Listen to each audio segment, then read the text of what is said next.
안녕하십니까.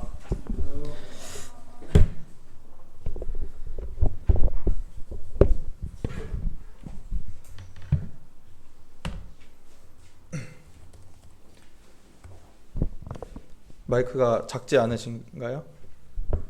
제 목소리가 커서 더 안 켜도 될 것 같습니다.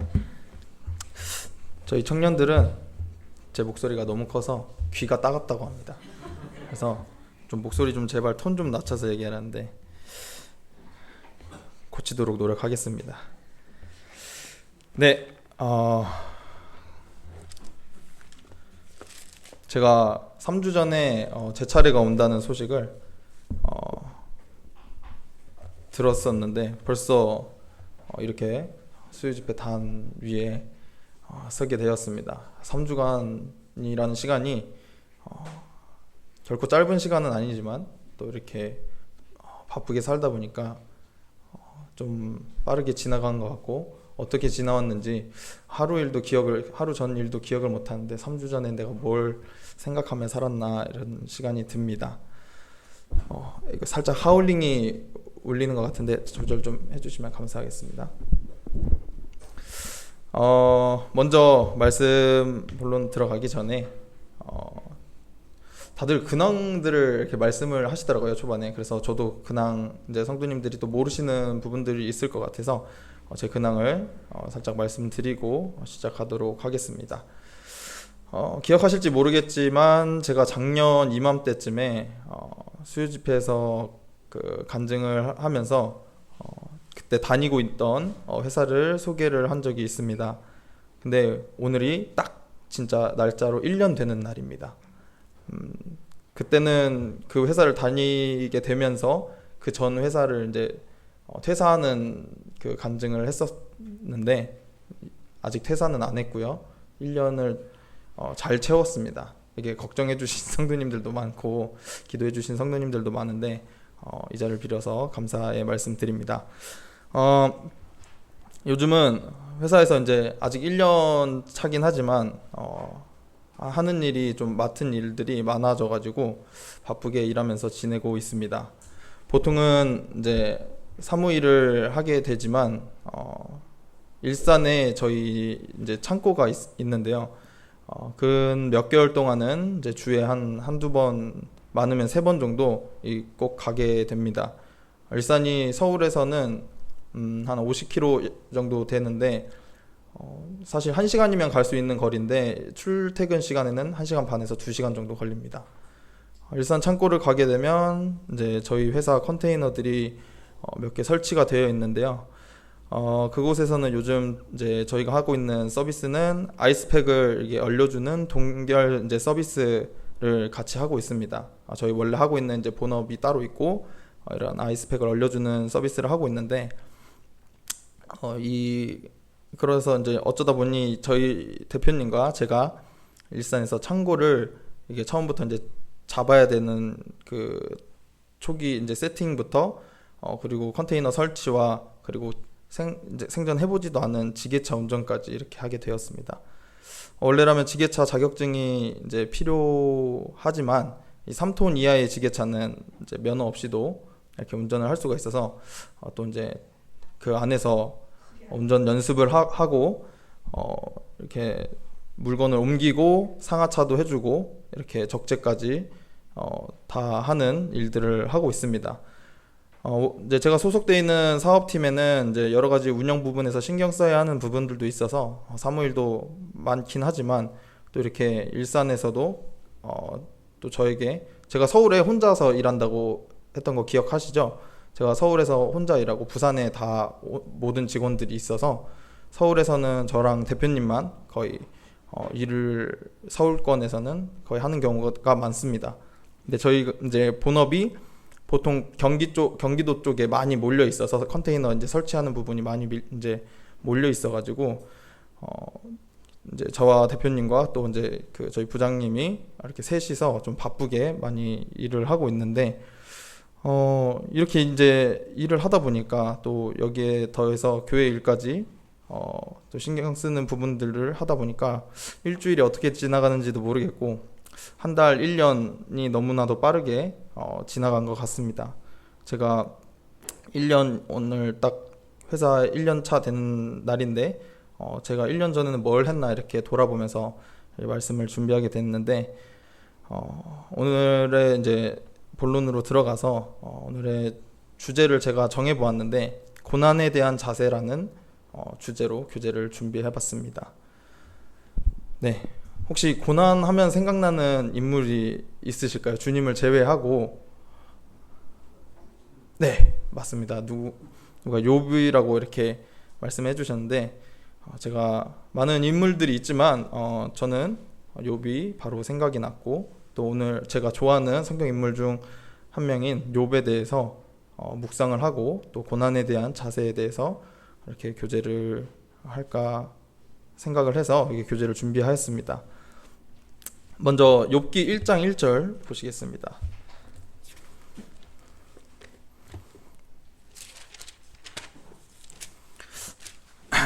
누가 저보고 이렇게 말씀 몇 분 할 거냐고 이렇게 물어봤는데 한 청년이 전 뭐 짧게 하면 15분 안에 끝날 수도 있어서 최대한 천천히 해보도록 하겠습니다.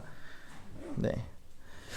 1장 1절에 이제 욥에 대한 소개가 이렇게 나와 있습니다. 제가 읽겠습니다. 우수 땅에 욥이라 이름하는 사람이 있었는데 그 사람은 순전하고 정직하여 하나님을 경외하며 악에서 떠난 자더라. 네, 이 욥은 그 뒤로 이제 쭉 다 읽지는 않겠지만 제가 간단하게 욥기에 대해서 이렇게 좀 간략하게 줄거리를 말씀드리자면 욥은 많은 소유물들을 가지고 있었고 아들 7과 딸 3이 있었으며 이 종들도 많아서 동방 사람 중 가장 큰 자라고 이렇게 말씀하고 계십니다. 욥의 아들들이 자기들의 이제 생일이 되면 각각 이 자기 집에서 잔치를 베풀고 형제들과 또 누이 셋을 청하여서 함께 먹고 마셨는데 그 잔칫날이 지나면 욥이 자녀들을 불러다가 이 성결케 하며 아침에 일어나서 그들의 명수대로 번제를 드리는 시간을 가졌습니다. 왜냐하면 욥이 말하기를 혹시 내 아들들이 죄를 범하여 마음으로 하나님을 배반하였을까 함이라 라고 이렇게 말씀에 기록되어 있습니다. 욥의 행사가 항상 이러하였다고 이렇게 기록이 되어 있는데 하나님께서 사단에게 이제 이르시기를 내 종 욥을 유의하여 보았느냐 그와 같이 순전하고 정직하여 하나님을 경외하며 악에서 떠난 자가 세상에 없느니라. 이렇게 세상에 없다라는 표현을 쓰시면서 정말 세상에 없을 정도로 하나님을 경외하며 악에서 떠난 자가 이제 없던 것처럼 욥이 그만큼 큰 자면서 하나님 경외하기를 하나님 두려워하면서 섬기며 사는 것을 멈추지 않았습니다. 근데 욥은 늘 경건한 삶을 살고 있었는데 이런 욥에게 고난이 찾아오게 됩니다. 사단이 여호와께 대답하기를 욥이 왜 까닭없이 하나님을 경외하리이까 이렇게 말하면서 모든 것들을 빼앗으면 주님을 욕할 것이다 라고 이렇게 말을 하였습니다. 그랬더니 하나님께서 그렇다면 욥을 시험해보라 라고 이렇게 허락을 해주셨고 사단은 욥을 시험하게 되고 욥은 고난을 받게 됩니다. 이 부분 또한 하나님께서 허락하신 부분입니다. 그렇게 욥은 가지고 있던 모든 소유물들을 뺏기고 자녀들마저 잃게 됩니다. 이때 욥이 취한 자세는 어떠했을까요? 다들 알고 계시겠지만 원망과 저주를 퍼부었나요? 아니면 입으로 죄를 범하는 그런 행실을 하였나요? 아닙니다. 겉옷을 찢고 머리털을 밀고 땅에 엎드려 주님께 경배하며 이렇게 말했습니다. 가로되 내가 모태에서 적신이 나왔사온즉 또한 적신이 그리로 돌아가올지라 주신 자도 여호와시오 취하신 자도 여호와시오니 여호와의 이름이 찬송을 받을지니이다. 잠시 물 좀 마시고 하겠습니다.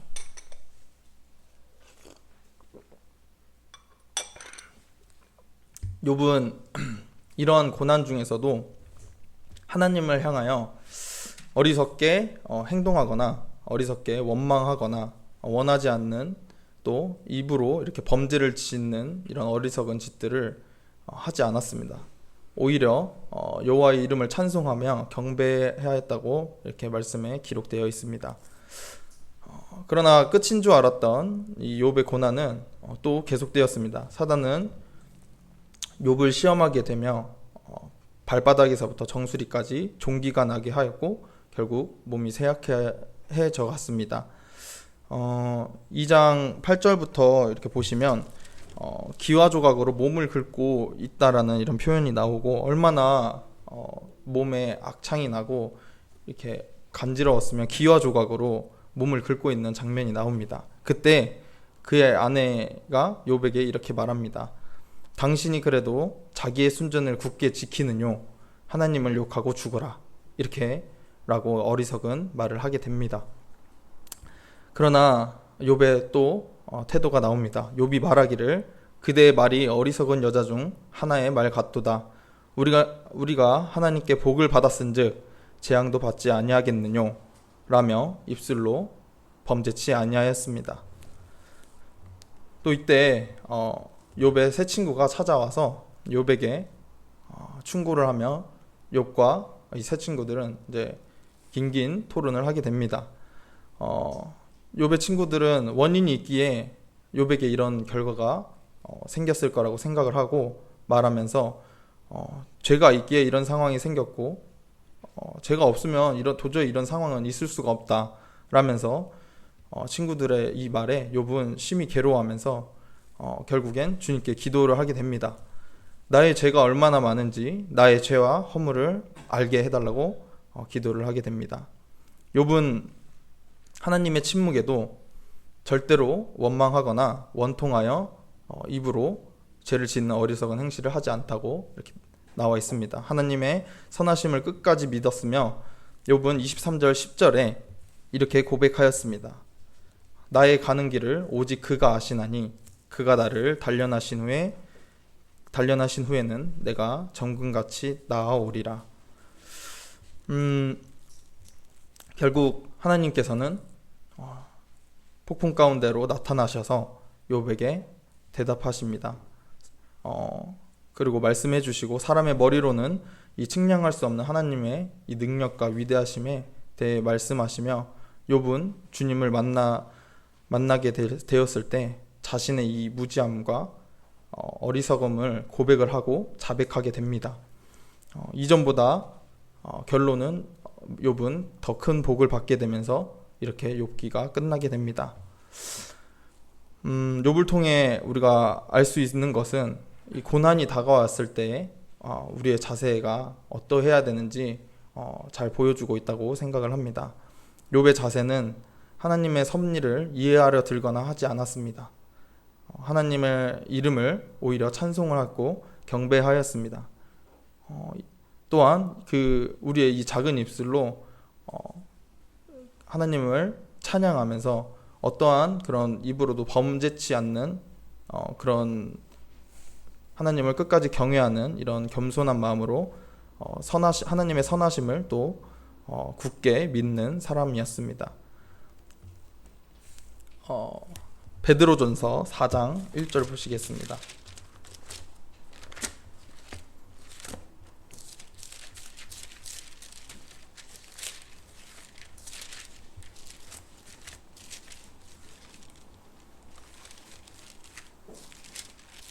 다 찾으신 줄 알고 제가 읽도록 하겠습니다. 베드로전서 4장 1절부터 3절까지 읽겠습니다. 그리스도께서 이미 육체의 고난을 받으셨으니 너희도 같은 마음으로 갑옷을 삼으라. 이는 육체의 고난을 받은 자가 죄를 그쳤음이니 그 후로는 다시 사람의 정욕을 좇지 않고 오직 하나님의 뜻을 좇아 육체의 남은 때를 살게 하려 함이라. 너희가 음란과 정욕과 술취함과 방탕과 연락과 무법한 우상 숭배를 하여 이방인의 뜻을 좇아 행한 것이 지나간 때가 족하도다. 12절 보시면 사랑하는 자들아 너희를 시련하려고 오는 불시험을 이상한 일 당하는 것 같이 이상히 여기지 말고 오직 너희가 그리스도의 고난에 참여하는 것으로 즐거워하라. 이는 그의 영광을 나타내실 때에 너희로 즐거워하고 기뻐하게 하려 함이라. 너희가 그리스도의 이름으로 욕을 받으면 복이 있는 자로다. 영광의 영 곧 하나님의 영이 너희 위에 계심이라. 이렇게 말씀을 하고 있는데요. 그리스도께서 이미 육체의 고난을 받으셨고 우리 또한 같은 마음으로 갑옷을 삼으라고 이렇게 말씀하고 계십니다. 그리스도를 주로 시인하고 우리가 주를 따르게 살겠다고 믿었고 각오했다면 우리의 육체에 남은 날 동안에 이 세상의 정욕, 그리고 음란, 술 취함, 무법한 우상숭배 등 이방인의 뜻을 따르지 않고 하나님의 뜻과 또 하나님의 영광을 위해서 살아가야 하는 것이 참된 그리스도인의 모습이 아닐까 싶습니다. 이 죄악이 가득한 이 세상 속에서 우리가 죄에서 돌이켜 주를 믿고 따르며 살다 보면 세상의 비방과 핍박을 받고 고난받는 것은 당연한 그런 삶이라고 생각이 됩니다. 하지만 이런 것을 우리는 두려워해야 될까요? 아닙니다. 두려워하지 않고 오히려 온전히 하나님을 경외하며 하나님께 의지하고 맡기고 오히려 그들을 불쌍히 여겨서 이 한 영혼의 구원을 위해 힘쓰며 악에서 멀리 떨어져 사는 그런 모습들이 우리 성도들의 삶이지 않을까 싶습니다.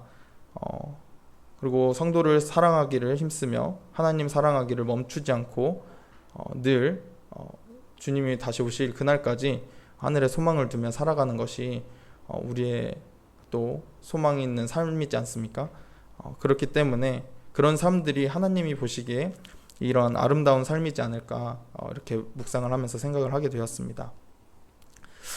저에게 또 여기 계신 모든 성도님들에게 이런 고난이 다가왔을 때 욥처럼 또 하나님을 원망하거나 저주하는 것이 아닌 그냥 그저 판단하게 그치는 이런 친구들처럼이 아닌 욥처럼 그 이름을 높여 찬양하면서 경배하며 삶을 살기를 원하고 바라게 됩니다.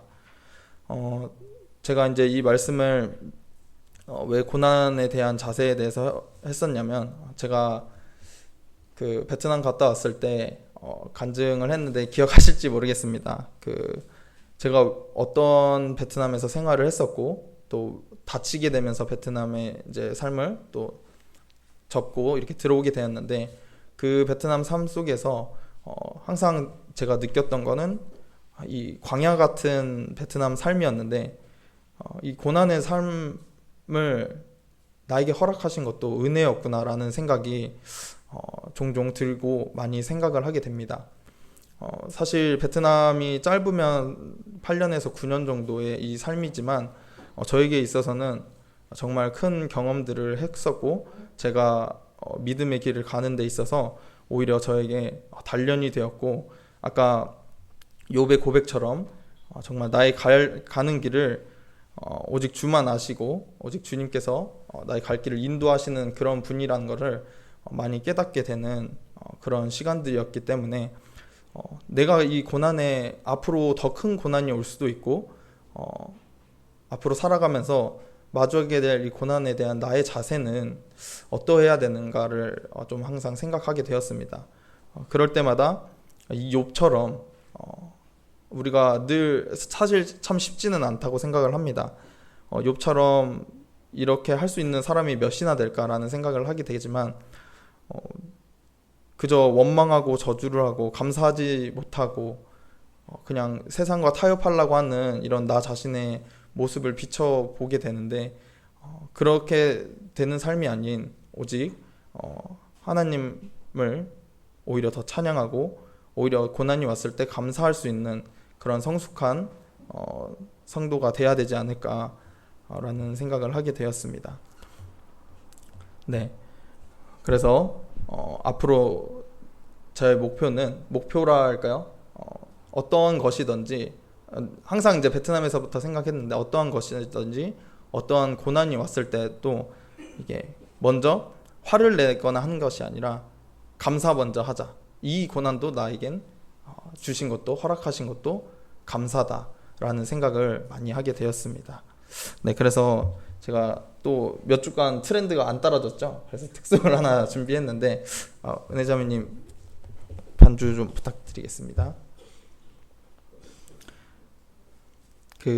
다들 아실 겁니다. 왜 나만 겪는 고난이냐고 라는 찬양입니다.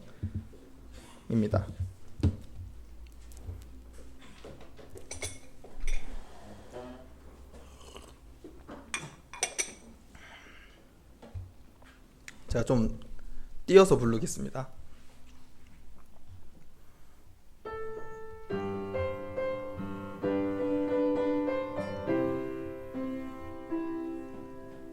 왜 나만 겪는 고난이냐고 불평하지 마세요. 고난의 뒤편에 있는 주님이 주실 축복 미리 보면서 감사하세요.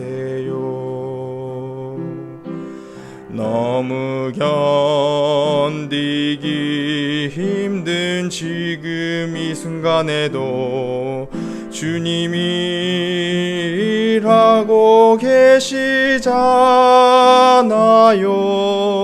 남들은 지쳐 앉아 있을지라도 당신만은 일어서세요. 힘을 내세요. 힘을 내세요. 주님이 손잡고 계시잖아요.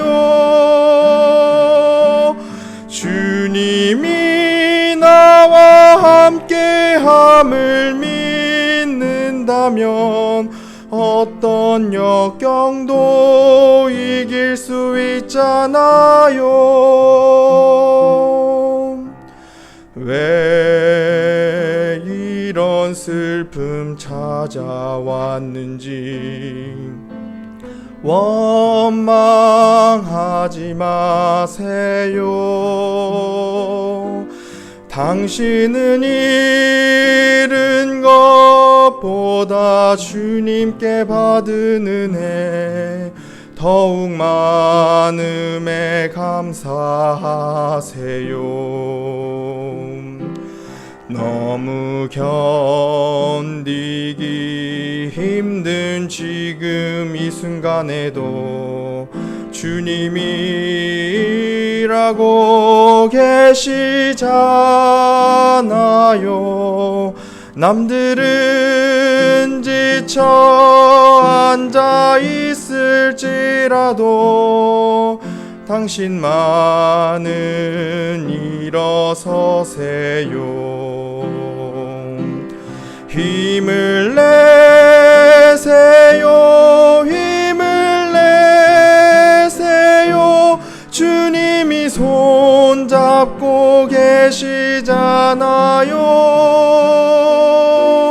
주님이 나와 함께함을 믿는다면 어떤 고난도 견딜 수 있잖아요. 네. 왜 나만 겪는 고난이냐고 이렇게 말씀하시는데, 우리 모두 우리가 하나님 안에서 또 말씀 가운데 거하여 있으면 모두 겪는 이 고난을 우리 성도님들이 서로 또 기도해주고 사랑해주고 이런 고난을 온전히 하나님만을 바라보며 이렇게 살아갈 수 있도록 저희 성도들이 좀 더 합심하여 연합하여 이렇게 사랑하고 섬기는 그런 잠실교회가 됐으면 좋겠습니다. 이상으로 말씀 교제 마치도록 하겠습니다. 안녕하세요.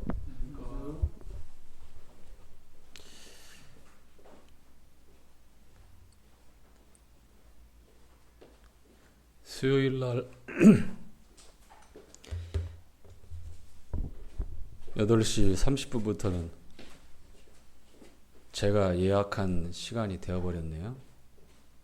이러면 좀 곤란하지 않겠습니까? 그렇죠? 우리 형제님들께서 좀 저를 좀 도와주시죠. 매주마다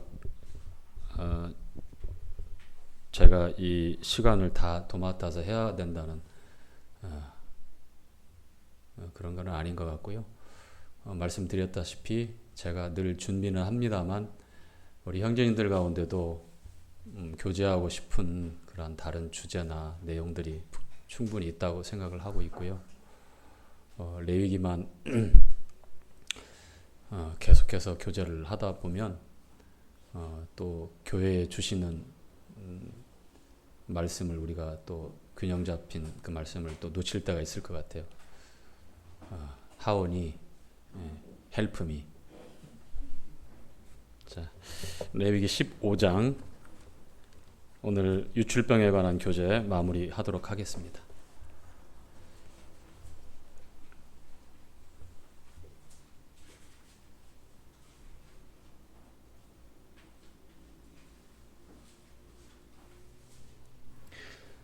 자, 11장부터 음식에 대해서 그 다음에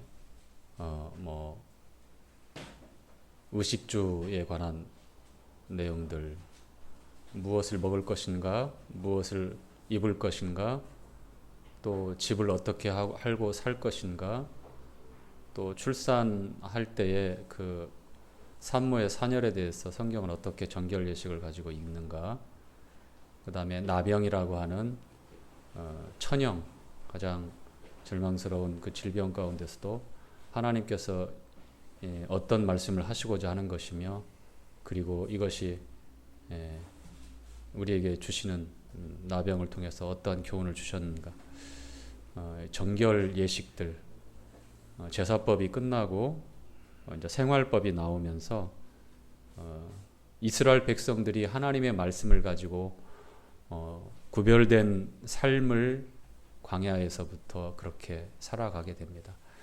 가나안 땅에 들어가면 진짜 보고 듣고 경험하는 많은 것들이 광야의 생활과는 정말 다른 것입니다. 직접적으로 피부를 맞대고 또 그들과 대면해야 되고, 또 그들의 달콤한 문화에 대해서 하나님 말씀을 어떻게 구별해서 취할 것과 취하지 말아야 될 것, 특히나 이제 가나안 땅 7 족속을 주님이 진멸하시라고 하는 그런 명령을 내리셨던 것은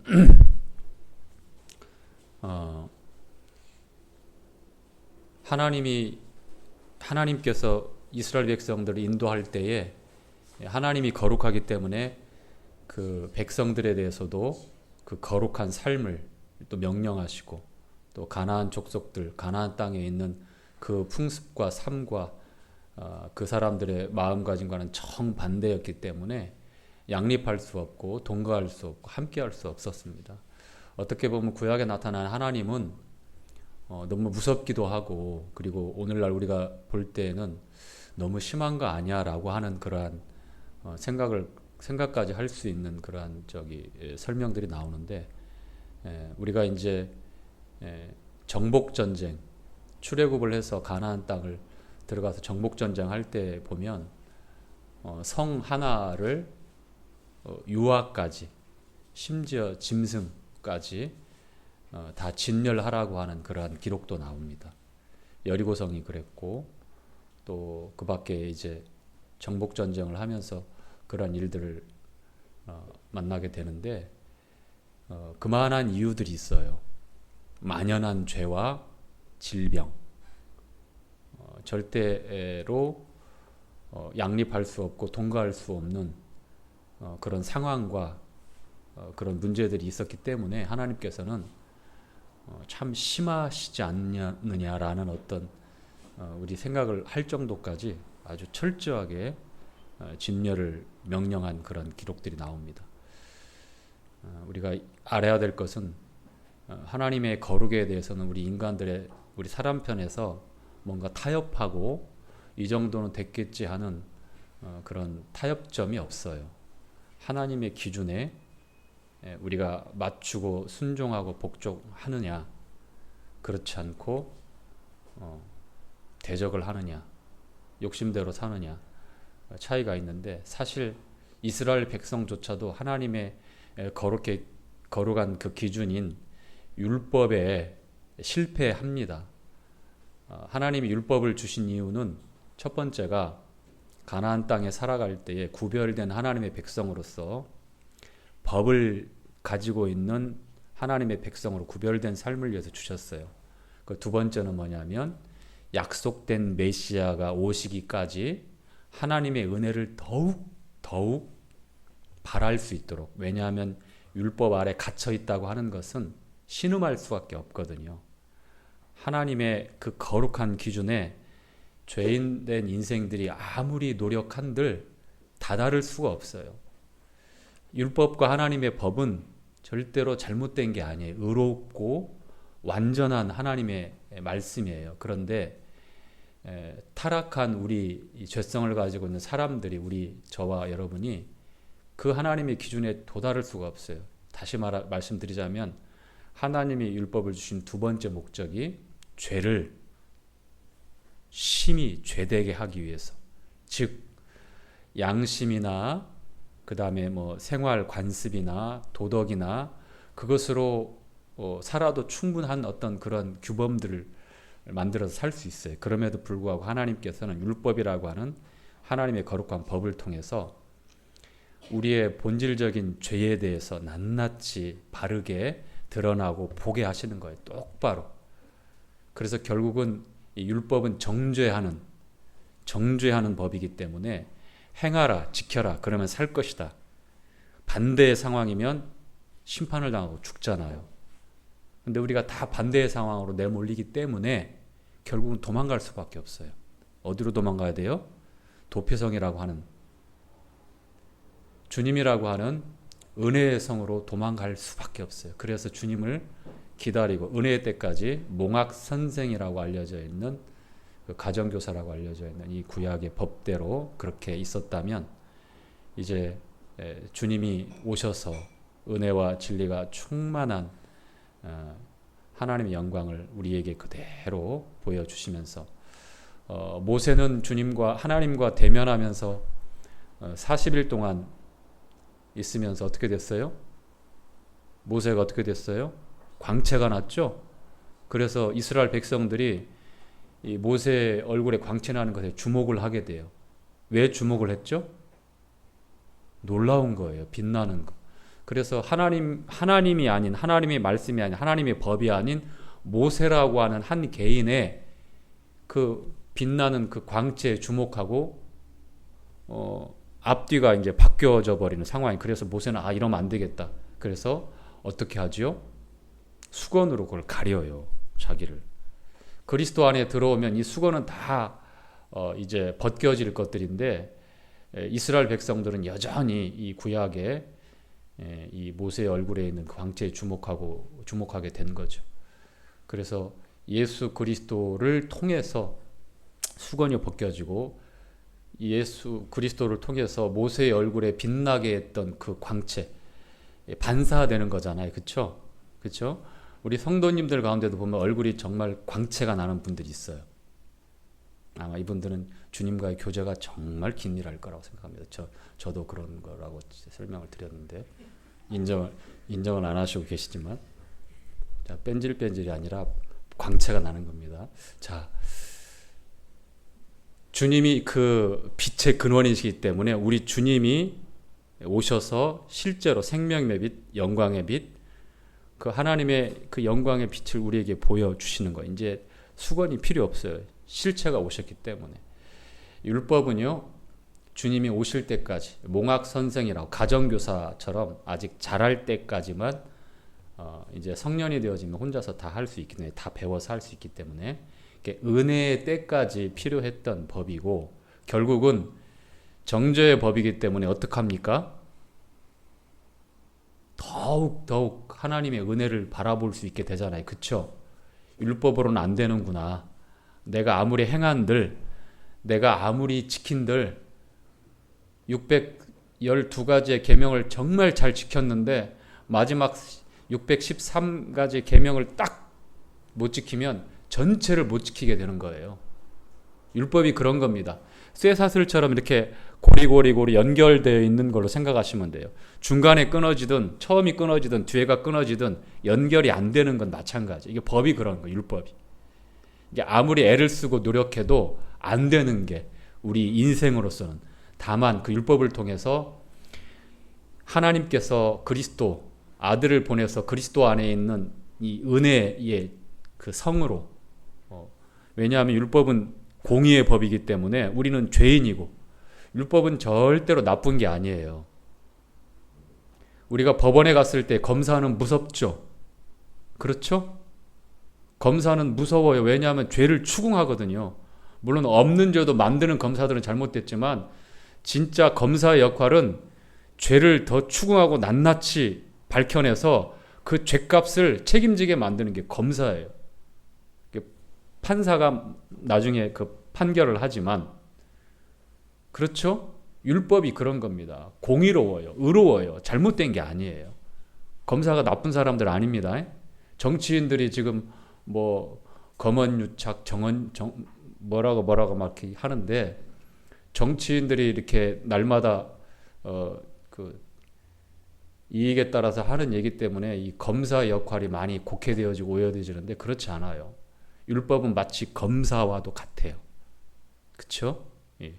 그래서 죄가 무엇이다, 그리고 숨겨져 있는 것 더 분명하게, 그래서 그 죄값을 물게 만드는 게 그 역할이라고 하면, 우리 주님은 중보자고 우리의 애드보케이터, 뭐죠? 변호사. 발음이 좀 후져가지고 잘 못 알아듣는 것 같은. 변호자예요, 변호자. 우리가 희망이 없다는 걸 알아요. 쫓겨서 결국은 이 정죄의 칼날에 이제 베어져서 죽을 수밖에 없다는 걸 잘 아셔요.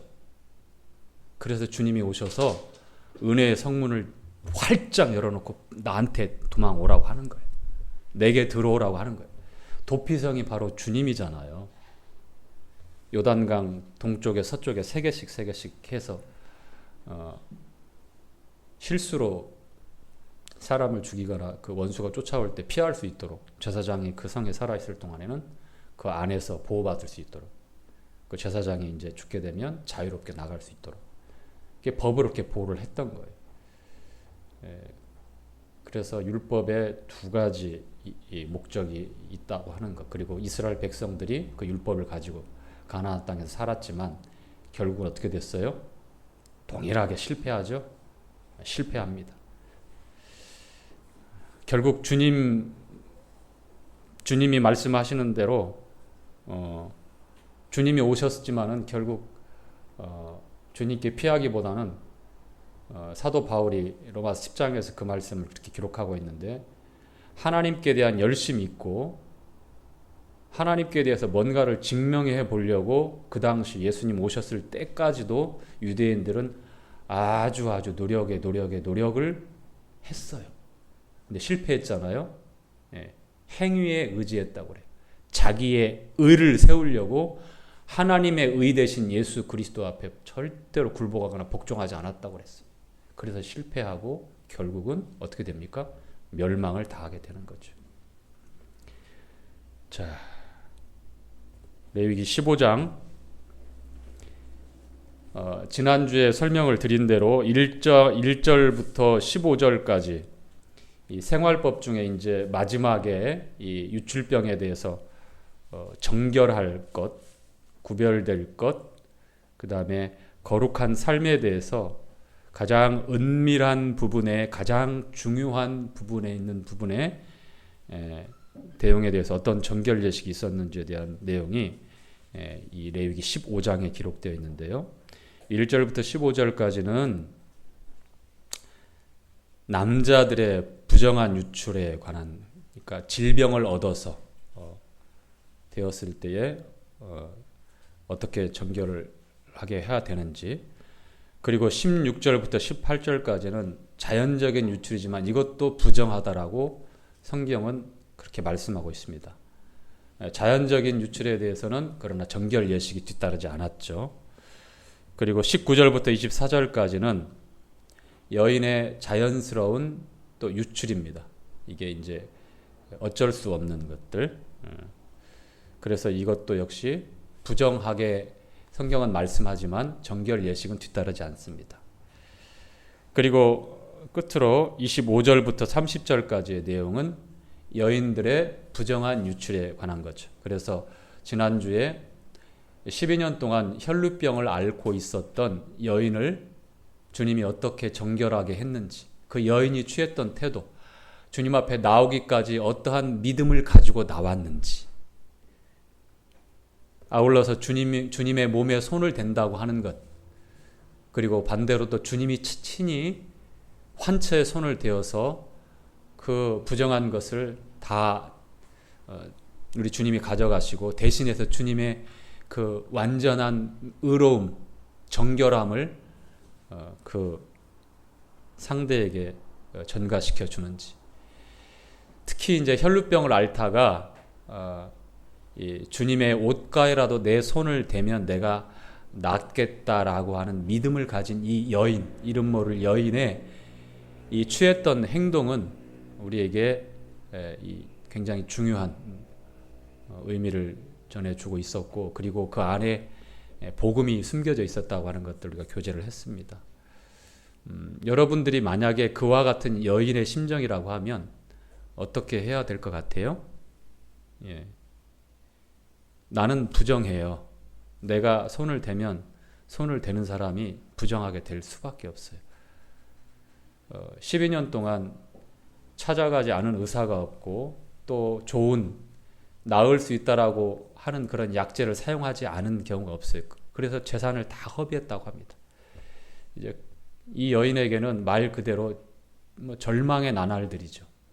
건강은 황폐해지고 만신창이가 몸은 되어서 계속해서 하혈이 되어지니까 만성적인 빈혈에 일상적인 생활은 불가능할 뿐만 아니라 가족들로부터 또 주변 이웃이나 친구들로부터 격리되어 있잖아. 율법에 의하면 부정하기 때문에 접촉할 수 없잖아요. 그렇죠?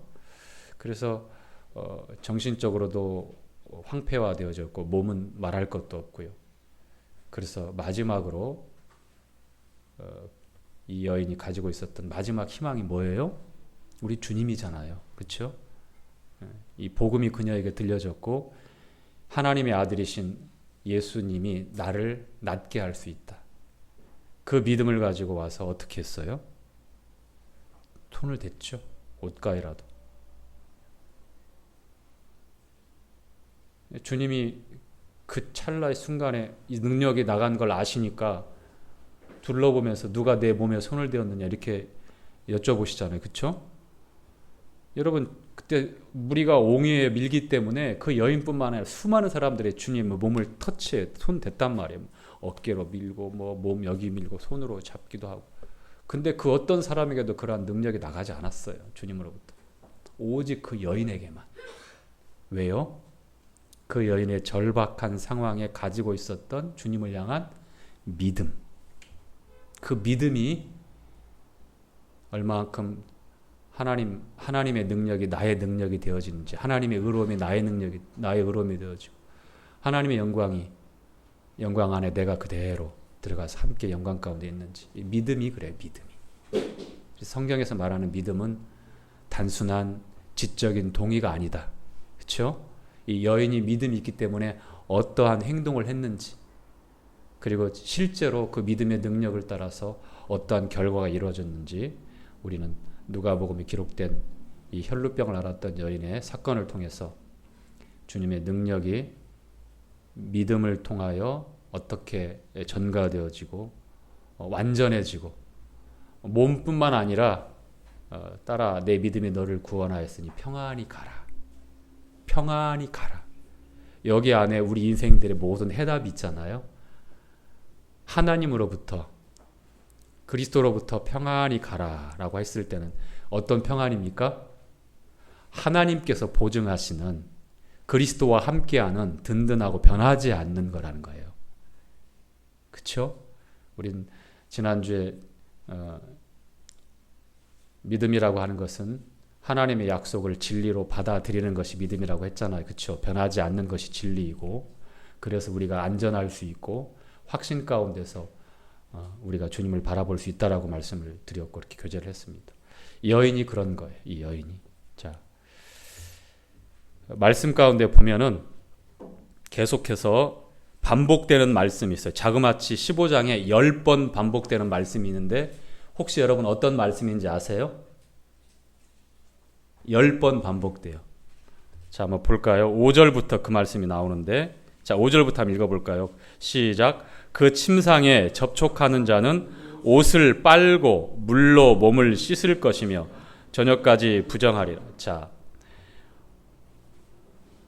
어떤 말씀이 반복될 것 같아요? 그렇죠. 물로 저녁까지? 아닌데요. 옷을 빨고 물로 몸을 씻을 것이며, 이 말씀이 10번이나 나와요. 15장에 계속 나옵니다. 보세요.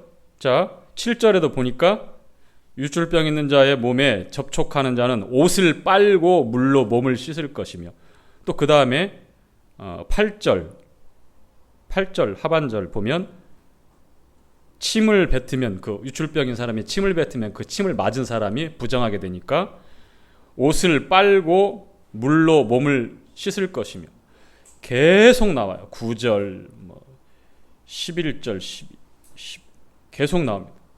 자, 자그마치 10번이나 나오는데, 자, 옷을 빤다라고 하는 것, 그리고 몸을 물로 씻는다고 하는 것, 두 가지 행위가 뒤따라요. 부정하게 된 사람이 이 두 가지 이 예식을 해야 되는데, 사실은 정결 예식에 보면 산비둘기 2마리나 집비둘기 2마리, 새끼 2마리로 해서 속죄제나 번제를 드리게 해요. 일주일 동안 부정하게 돼 있어 8일째 되는 날.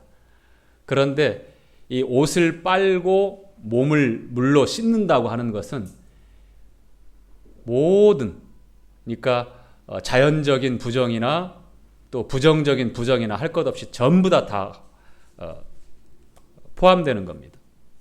자, 옷을 빤다라고 하는 것은 어떤 의미가 있죠? 더러워졌다는 거죠. 옷은 무엇을 나타냅니까? 여러분, 옷을 보면 첫 번째 생각나는 게 뭐가 있어요? 메이크업? 옷은 그 사람의 신분을 나타내죠. 신분. 이 사람의 직업이 무엇인지 옷을 보면 알 수 있고, 또 옷을 보면 그 사람의 직업도 알 수 있을 것 같아요. 운동선수 같은 경우에. 그렇죠? 그런데 옷이 처음에 유래가 될 때 어떻게 유래가 되었죠? 경빈 형제. 처음에 옷이라고 하는 것, 어떻게 해서 옷이 등장하게 되었죠? 가죽옷 전에 이상한 옷이 먼저 나와야 되는데, 나뭇잎 옷, 무화과 나뭇잎 옷으로. 죄 때문에 등장하는 것이 옷입니다. 부끄러움을, 두려움을 가리기 위해서 아담 하와가 무화과 나무잎으로 앞치마예요.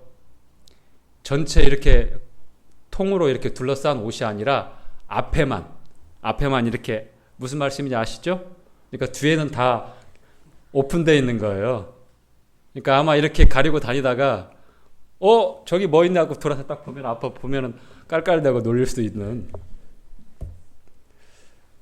자, 그런데 이 무화과 나무 옷은 사람들이 준비할 수 있는 인간들 편에서의 옷이라면 유한하고 죄를 가릴 수도 없고 늘 불안하고 숨을 수밖에 없는 옷이라면, 하나님께서 준비해 주신 옷은 어떤 옷입니까? 가죽옷이죠. 근데 가죽옷인데 우리가 생각할 때 가죽 점퍼 같은 그런 형태가 아니라 코트로 생각하셔야 돼요. 온몸 전체를 발끝까지 이렇게 다 전체를 휘둘러서 감고 가리는 그러한 코트 형태. 코트 길잖아요. 그렇죠? 그런 옷을 주님이 손수 제작해서 입히셨어요. 무화과 나무 잎 대신에.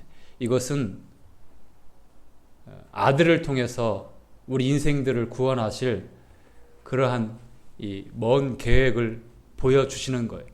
4,000년 후에 일어날 계획을. 그렇죠? 자, 에덴 동산에서 흘려지는 피, 누구에 의해서 흘려졌어요? 죄는 사람이 지었고 그 피는 하나님이 흘리셔요. 하나님이 잡으셨어요. 어떤 짐승을 잡았을 것 같아요? 못된 짐승, 말 없는 짐승? 별로 영양가가 없는 짐승일 것 같아요? 귀하고 정결하고 사랑스러운 짐승을, 죄 없는 짐승을 사람 때문에 그 짐승이 죽어야 했단 말이죠. 그래서 죽고 나온 게 가죽이잖아요. 그 가죽으로 지어 입히신 거예요. 옷은요. 그래서 이제 성경은 옷은 이제 구원을 나타내는, 구속을 나타내는 그러한 의미로 이제 사용되어져요. 그래서 성도들이 입는 옷을 어떤 옷이라고 얘기합니까? 에? 구원의 옷도 나오죠. 그렇죠? 한 몇 군데 찾아볼까요? 요한계시록 22장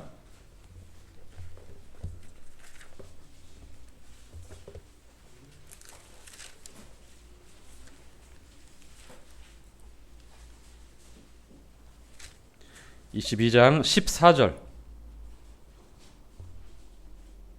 시작. 그 두루마기를 빠는 자들은 복이 있으니 이는 저희가 생명나무에 나아가며 문들을 통하여 성에 들어갈 권세를 얻으려 함이로다. 자, 그 두루마리를 빠는 자들이 복이 있다고 나오죠.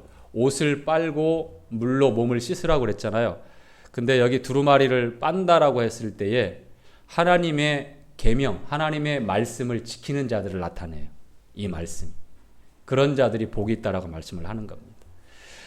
계속해서 계시록을 폈으니까 계시록 3장 4절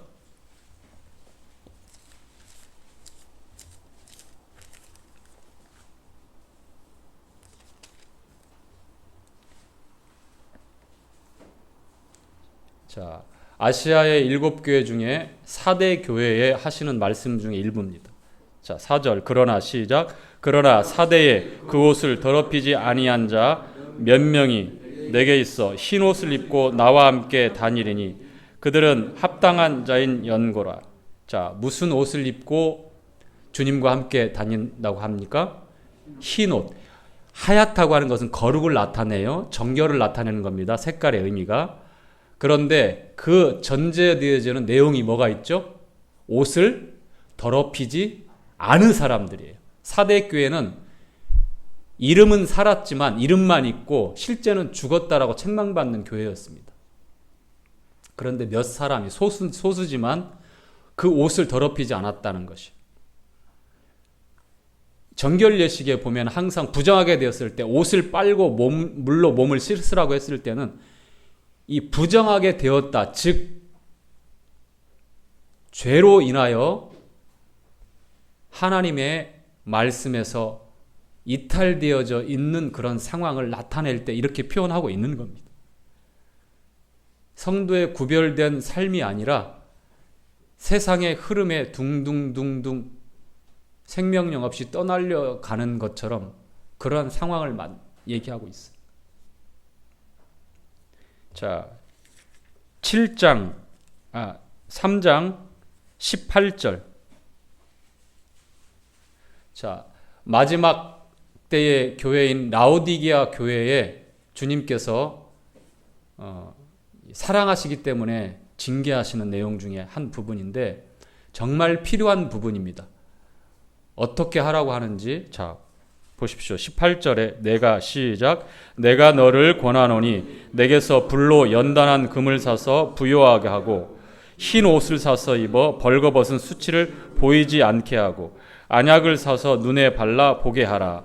자, 몇 가지 어떻게 하라고 하는 내용 중에 흰 옷을 사서 벌거벗은 수치, 부끄러움을 보이지 않도록 그렇게 하라고 말씀을 하고 있습니다. 라오디게아는 부족함이 없다라고 생각하는 그런 교회입니다. 그런데 실상은 보니까 어때요? 벌거벗어 수치스러움도 없이 그렇게 살고 있어요. 흰 옷, 말씀의 옷 회복하라는 거예요. 거룩을, 구별된 삶을 회복하라고 하는 겁니다. 흰 옷을 사서 벌거벗은 수치를 가리우라고 그렇게 말씀하고 있어요. 자, 7장 한번 볼까요? 7장에 보면 이번에는 아주 놀라운 또 옷이 하나 나옵니다. 7장 14절. 내가 가로되 시작. 내가 가로되 내 주여 당신이 알리이다 하니 그가 나더러 이르되 이는 큰 환난에서 나오는 자들인데 어린 양의 피에 그 옷을 씻어 희게 하였느니라. 자, 만국에서 뭐 백성과 나라와 방언에서 이루 셀 수 없는 흰옷 입은 큰 무리가 나왔어요. 그래서 사도 요한이 궁금해서 물어보기 전에 24장로 중에 한 사람이 사도 요한에게 이 흰옷 입은 무리가 누군 줄 아느냐라고 물어보니까 주여 당신이 알지 않습니까? 이렇게 설명하는데 어떻게 설명했어요? 큰 환난에서 나오는 자들인데, 그런데 한 가지 중요한 내용이 뭐가 있어요? 어린 양의 피로 그 옷을 씻은 사람들, 성도들. 자, 어린 양의 피로 그 옷을 씻었다고 하는 것. 이 옷은 구속을 나타내는 것이고, 옷에 처음 등장을 할 때 어떻게 되어졌는지, 죄 때문에 옷이라고 하는 것이 나왔지만 사람 편에서는 가릴 수도 없고 유한하고 항상 부스러지고 깨어지고 숨을 수밖에 없고 두려울 수밖에 없는 옷이었다면, 어린 양의 피로 씻은 흰 옷은 세마포라고 얘기해요. 두루마리라고 합니다. 주님이 주신 의의 옷이라고 합니다. 이것을 예수 그리스도로 옷 입었다라고 할 때 하는 옷입니다. 그래서 갈라디아서에 나오나요? 그리스도와 함께 침례 받은 자는 그리스도로 옷 입었느니라. 아마 3장에 나올 거예요. 그렇게 성경에서 그리스도로 옷을 입으라고 했을 때에 주님과 함께 침례 받은 사람들은, 주님의 이름으로 침례 받은 사람은 주님으로 옷을 입었다. 이것이 바로 어린 양의 피로 그 흰 옷을 씻은 사람들의 내용들입니다. 그리고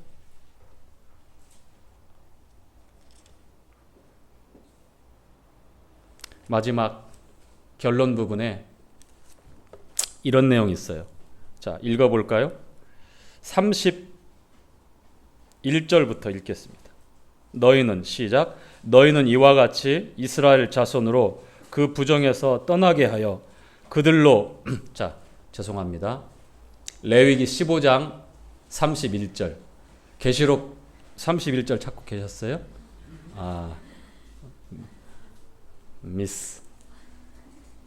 자, 마지막 결론 부분 15장 31절. 너희는 시작. 너희는 이와 같이 이스라엘 자손으로 그 부정에서 떠나게 하여 그들로 그 가운데 있는 내 장막을 더럽히고 그 부정한 중에서 죽음을 면케 할지니. 자, 하나님께서 이스라엘 백성들 정결케 하시는 목적이 나와 있죠? 이 31절에 나와 있는 하나님의 장막, 더럽히지 않도록. 오늘날 하나님의 장막이 무엇일까요? 교회죠? 그렇죠. 우리가 부정하게 되면 하나님이 거하시는 살아있는 하나님의 이 집인 진리의 기둥과 터인 이 교회가 더럽혀질 수 있어요.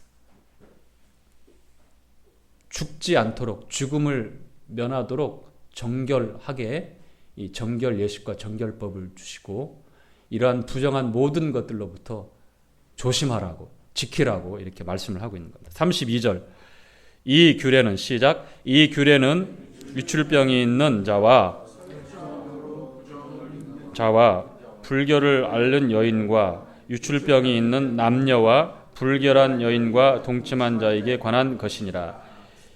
1절부터 30절까지 쭉 그 내용이 바로 읽었던 32절, 33절에 나와 있는 그런 대상들이에요. 아시겠죠? 다 부정하지만 정결 예식이 필요한, 부정한 유출 같은 경우에는 정결 예식이 필요하고, 자연스러운 유출, 생리적인 그런 상황들에 대해서는 유출이라고 하는 것은 일단 부정하다. 그래서 옷을 빨고 그리고 그 몸을 깨끗이 씻어야 된다. 이것은 성경에서 말씀하고 있는 구속에 관한 문제이며 또 하나님 앞에 어떻게 정결한 삶이 우리에게 필요한가, 그리고 물로 씻는다고 하는 것은 주님께서 이렇게 말씀하셨잖아요. 한 번 목욕한 자는 발밖에 씻을 필요가 없다. 베드로에게.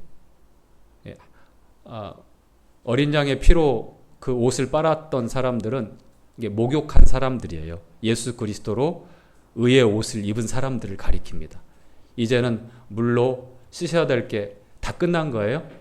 아니죠? 우리 14장에서 교제했죠?